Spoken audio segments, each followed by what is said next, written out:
what we have to talk about. Oh, that's always good to hear. Thanks for the compliment. Yeah. So how far are you in on this tour now? We're about halfway through. It's been a great tour. We've had a lot of other bands on the bill as far as like Young Guns and Finger 11, along with 2 Days Grace. So all the bands have been really nice, and everyone's been really cool. We're lucky. So now that I've started with the first question, I'm going to backtrack a little bit and go back to introducing yourselves to the mic so people will understand whose voice is whose. Cool. Tell us what's going on. Hi, this is Joey Chicago, bass player. Hello, this is Blake Allison. I am the singer. Cool. And so you've been about halfway through the tour. I saw online you guys a couple months back signed with Razor and Tie. How is that going so far? It's going great. They're very, very, very, very cool people. We're about 80% done with our new record, and they're incredibly supportive and very excited, as we are, and we're very, very happy with where we are right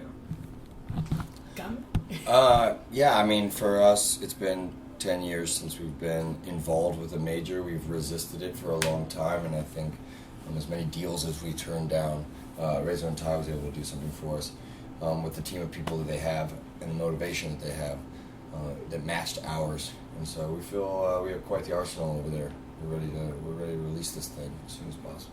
Awesome. Yeah, I've talked to a couple other bands here and there that have kind of recent sign-ons with them in the last year or so, and they seem to be very artist-orientated, especially in the metal and hard rock genre, which is really cool. So what's the next record going to start sounding like? Do you have anything put down to tape or digital or however your process is? Yeah, actually we do. We have, like Blake was saying, about 80% of the record done. We've been working with Dan Corniff, who's worked with Paramore, Breaking Benjamin, Killswitch Engage. And it's been a really awesome opportunity and a really, really great experience. We've been living out in Long Island when we were doing that. And it was just a completely open forum of creativity with Dan, and that's what we were hoping for, and we were able to explore what a band sounds like in the room jamming together before we ever tried to start putting songs together. So it's got a real organic birth, and I think that's what makes us so proud of what it is. Ditto. Nice answer. So what are your major influences? What got you into rock and got you playing and getting to the level that you're at, do you think? Oh, man. The influence. Well, you know, It's a tough question. It is tough because there are so many. There isn't much that I listen to that doesn't influence me in some way. I think Joey feels the same way about music. The genres of influence are it's a vast array of different sounds. Anything from hip hop to country to rap and metal and Electronica. rock. You know, and in fact, we really don't listen to too much rock music. It's more like there's so much creativity and so much risk taking in other genres of music, and it's very inspiring. So, as far as what influences us for modern music, it's everything that we hear. Classically, and I hate to even use the word classic when talking about these bands, but the bands that we grew up with, like Rage Against the Machine, Red Hot Chili Peppers, even Linkin Park, goes back to a time when we were first creating music. Breaking Benjamin definitely was one of those, and then it goes even deeper into the Beatles and Led Zeppelin and things that really birthed rock and roll. So. All the way back to even dancing in the living room to Johnny B. Good. I think we both had that experience. Oh, that's cool. We're learning to play Smoke on the Water for the first time. Yeah. And that's one of those, go to the Guitar Center, you're either doing Stairway, Enter Sandman, Smoke on the Water. Oh, but haven't you seen Wayne's World? You're not allowed to play Stairway. No Stairway, that's right. Denied. Oh my God, I love that movie. So, you guys get a chance to check out the Rock Hall? I did. I just walked down there, right over here. It's pretty sweet. They've got this this. I think it's called the Cambridge Room. Is that right? It's pretty awesome. It's like this very ornate room. There's all these statues in there. There's couches and everything. Over here, it's like the other half of the House of Blues. yeah. It's pretty sweet. I got lost actually. I was trying to find backstage. Very In a very Spinal Tap. Very Spinal Tap situation where I've been pointing this way. I was like, no. By myself, by the way. Nobody's around, so I'm Right. literally lost for a good 20 minutes trying to find Is the my Rock and stage. Roll Hall of Fame here? Yeah. Right? Yeah. Right so, on the lake, man. Yeah, I've been there when I was a kid. Got some bootleg Bob Marley. Yeah, I was about 14. At the Rock and Roll Hall of Fame? Yeah, it's here. Oh, Rock and Roll Hall of Fame. I Yeah, mean, it's well, Bob Marley. we just had the induction ceremony Yeah. about 2 months ago now, and they put in some. Actually, this year's class was kind of cool. It was Ringo Starr, Joan Yeah. Jett, I watched Green Day. Yeah. But I mean, I don't know how much you pay attention to what they're doing over there as far as when they bring people in. How you feel about how they choose people or anything? But, Well, for me, it's like it's always going to be like a specific opinion, and in some sense, that's you can't really have an opinion about music or art in general that isn't personal. You know what I mean? So I think everybody has different reasons. I agree with the people that they put in there most of the time. I think sometimes there's people missing that you're like, really? They haven't, I think Rush. Deep Purple. Rush is one. No, Rush is in. Yeah, are they? Yeah, Are they you got sure? in like last year. Last year? Okay. Yeah, the Rock Hall finally broke down. Okay, yeah, I was gonna say, but there's a couple. You just wonder, like, is it time? Some people get in there faster. I don't know. I think ultimately it would be a great honor if we were ever to reach that level. Otherwise than that, it's not really going to affect my life. So, big question, of course, is rock dead? It seems to be a big thing. I've been reading on like Revolver magazine articles and stuff, and Rolling Stone. Different guys have different opinions about whether or not rock, quote unquote, is dead. As far as how come there's no big rock acts that really moved. When I was growing up, there was U2, there was Metallica, there were these bands that when they made it, they moved. Everybody was into it. And it just doesn't seem like, now other than, pop, so to speak, music, there doesn't seem to be a big hard rock or a rock and roll influence in mainstream at this point. I mean, dead doesn't necessarily, to say that rock music is dead would be to say that, nobody plays it anymore. It's not a part of every, we did a show the other day, and it was thundering and raining, and technically the show wasn't supposed to be going on, but people still showed up for rock music. So I don't think you could ever say rock was dead, because no matter where it is in position with Katy Perry or whatever that's super popular, to say it doesn't it can't compete, that might be one thing, but saying it's dead is, I think that's ridiculous, because rock and roll can. Yeah, I would say that for us, we see how alive it is every single day, and to be honest, I hope they keep pushing this. I don't know. They're trolling. They're verbally trolling. I feel it's on. For me, its importance or someone saying that phrase is the same as like, "Hey, did you hear Marilyn Manson's the kid from the Wonder Years?" It's just irrelevant garbage into your head that happens, and to me, it's like, rock is just a genre. It's not.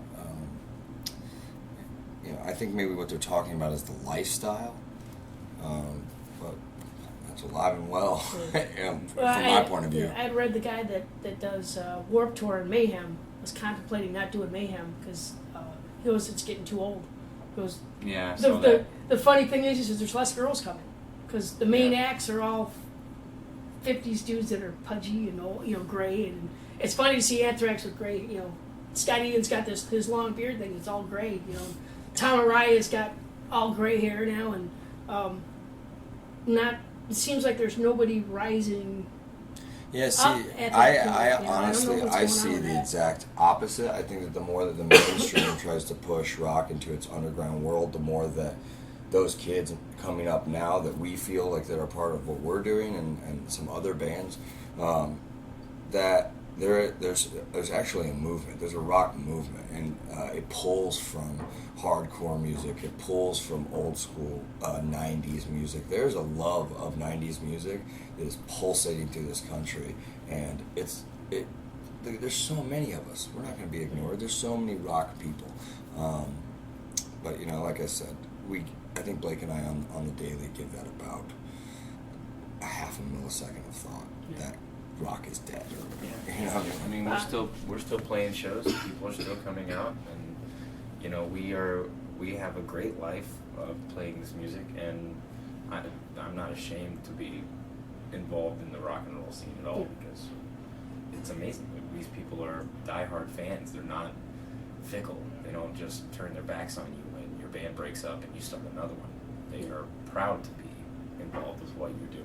Reminds me of like As I Lay Dying after everything that happened with those guys, and now they've got their own thing going, and it sounds amazing. Yeah. Nick Hippa did a great job of pulling them together and getting another sound going. I mean, still similar sound, but definitely new singer, different new attitude, and that's good to hear. Yeah. What are the things that you think about or have to deal with on a daily basis? That especially touring when you're out grinding it out. Where am I going to take a shit? That's the biggest thing. Oh, that's great. Yeah, that's an important thing, especially at a festival. Yeah, a porta potty is a terrible, terrible thing, but necessary. Necessary evil of the world, right? Yeah. I hate porta potties. Yeah, it's best just not to look down. Just to keep eyes up while you're walking to one of those. Yeah. Because looking down into the cavern of random people's guy and girl shits, it's a mountain of blue poop. It's gross. Oh yeah. And whoever freshly used it before you.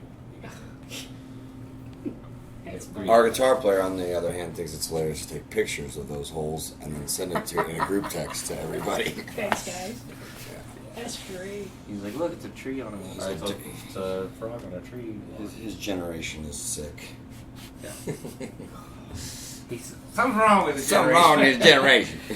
Back in my day, right? Tweeting. They always tweeting and snapping. You were talking about the '90s music thing, and that's I was coming out of high school in the early '90s, and that's when I was getting into listening to hard rock and heavy metal and stuff like that. So my biggest influences are probably Metallica and Alice in Chains and those kinds of guys. And I've noticed like Avenged Sevenfold, they kind of have that sound to some degree.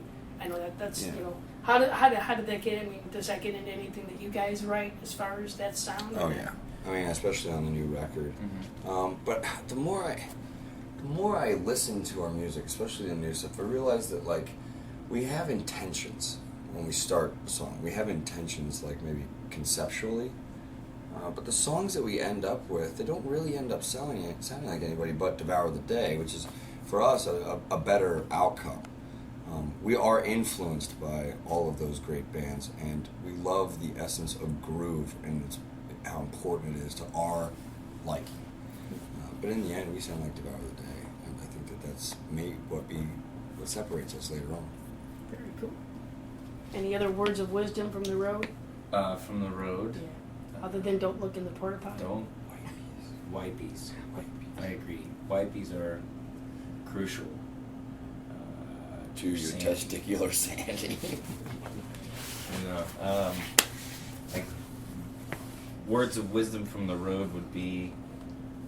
you ain't there yet! Yeah, just keep touring, because it's not ever...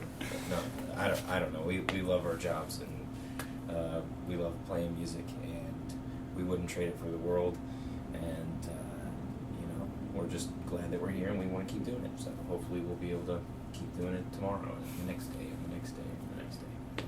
Back out. Do you write any songs while you're on the road, or do you do that when you're home? And yeah, we recorded an entire song from the road, from our RV on our last record. Yeah. Wow. Which was extremely difficult. MacBook Pro action here? Yes.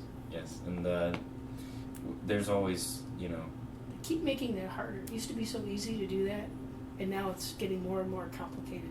They want to keep adding more stuff to the software. Because I play a little at home. I'm a terrible guitar player. I gotta tell you, these days when it comes to demoing, a little program called GarageBand. Yeah. Drums sound great. You can plug right in and play. Every Until the final step. Yeah. I mean, it's right there. You Yeah. can show your friend what you're trying to write, and that's all I really needed from it. I've never been mad. I've never been this mad when I spent, I guess, maybe 10 years working in Pro Tools to make demos and records and everything, and then on this last pre-production that we did, one day I didn't have, this iLock thing that is necessary to turn Pro Tools on, because if you don't have this thing yet, you can't use Pro Tools anyways. So I left that back at the house, so I was forced to use GarageBand. And so I was like, oh, well, I'll just wing it for a day, I'm not going to tell anybody, And so I turn on GarageBand and I see that, that there's a drum thing, and it's this guy named Kyle, and he'll play whatever you want to. This guy named Kyle. And Kyle will... Yeah, they named their drummers Kyle, depending he's on the solid style. as fuck, dude. Kyle's solid. Yeah, he's very solid, and he'll Very do a locked fill. in. He'll do It's a almost fill. like a metronome. Yeah, he'll do a fill every once in a while. Not too much. It's great, and he's Definitely not a showboater. Yeah, but you can manipulate every sound, and ultimately I was getting the sound that it took me almost a day to mix. An entire band. I was able to dial up, and now I sound like a salesman for GarageBand, but it was I was so mad at the end of it because it sounded better than what I was doing. I was so pissed. I was like, God, I don't even know what to say right now. I wish I would have just not spent thousands of dollars in Pro Tools. Thousands. Just thousands of dollars. Please call in and help me with my GarageBand. Yeah. Oh my God. Long story short. But if GarageBand wants to Don't buy endorse Pro it, so I guess. Stick to GarageBand. That's why I started was Pro Tools way back, like 20 years Get a ago. Talkboy. The first generation of it. It's and being in a band room and just being able to create and not have to go back and worry about how to manipulate a sound to get it the way you want it to, and spend 20 hours a day just trying to find the right snare drum. Just being a band and just turn it on and don't care what it sounds, just make the music. Don't spend time trying to dial it in. Just create something that sounds good no matter what. I think that's more important. I think Pro Tools is a crutch for people. Because or not a crutch. It's more like a. Well, no, it is. It's a more crutch. like a resistance. Like it keeps you from being able. Yeah. Well, I think some people, in order to hide whether or not they can play, like me. It's like something that holds you up when you're walking, like under your armpit. Or holds you back from walking when you are trying to walk forward. You just Right. can't. It doesn't help you. It hurts you. Yeah. It's not. Fucking. But the help. I'm sorry. We're trying to figure this out. No, this is way more fun than having the normal. I normally Spiral have a tempo. script or Right. some nonsense. No, if it's a crutch, it's supposed to help you walk, but in the end, it hurts you because you spend so much time crutching around. And do you You find can't that walk. A minor is the saddest of all chords? It's the saddest of all chords. Yeah. A minor, don't play it. I'll get overwhelmed here. Turn this one up to 11. All right. Why not 10? 11. Don't even look at it. Yeah, that's me in the church band I play. I'm the only one that knows how to make noise. So.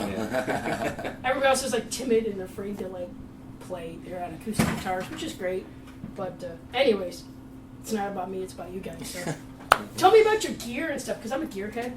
Yeah. And I like guitars and amps and all that crap, and I love to know what everybody's playing and what they're going through and that kind of stuff. I have PV heads, PV cabinets, and then I play Dean guitars, basses, in fact. And We play PRS guitars mainly. We have a few Deans, and they're excellent as well. But we have two really, really nice 20th anniversary PRS custom 22s. Are you guys endorsed by anybody? Or Yes. all those companies. All those guys are endorsed. So you get free stuff, or do they still charge you? It's all free. Yeah. But only Free because... is- nothing in this life is free. Free, yes. You will But- play our instruments, and you will say you love them. Yes. No, they've been great. I mean, honestly, I've been with Dean for many years, PV for years now. PRS we've been with in both bands. 2 years now. Well, PRS about a year for officially for us. you said I don't know what he said. Yeah. He said P. PDRS. He said P. PDRS. Sorry, this is. PDRS. We've been playing PDRS. PDRS in Again, there's 2 years. I did say that. Whoops. Sorry. Sorry, Rich. No, PRS is a great company and they're taking care of us as well. super expensive And, stuff. Yeah. For our drums, we use D-Drum and Vic Firth and Sabian cymbals, and those companies have been amazing to us so far. It's a really cool thing when, as a musician, you get to that level where somebody's like, hey, if you play this guitar, I'll give it to you and you can use it. That's pretty awesome. That's awesome. What happens when you break them? Do they give you a new one? Yeah. Yeah. Nice. Or they fix it. Or they fix it. How many do you have to carry around with you when you're touring? We only have a couple, but Joey I is carry a 4. very, very aggressive bass player and has to have a Backup for specific- the backup. Yeah, specific bass treatment. Like he can't just play a regular bass or it'll be gone in 2 songs. He has to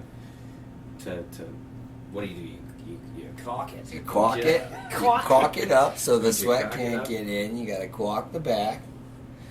You gotta take out the preamps and all that.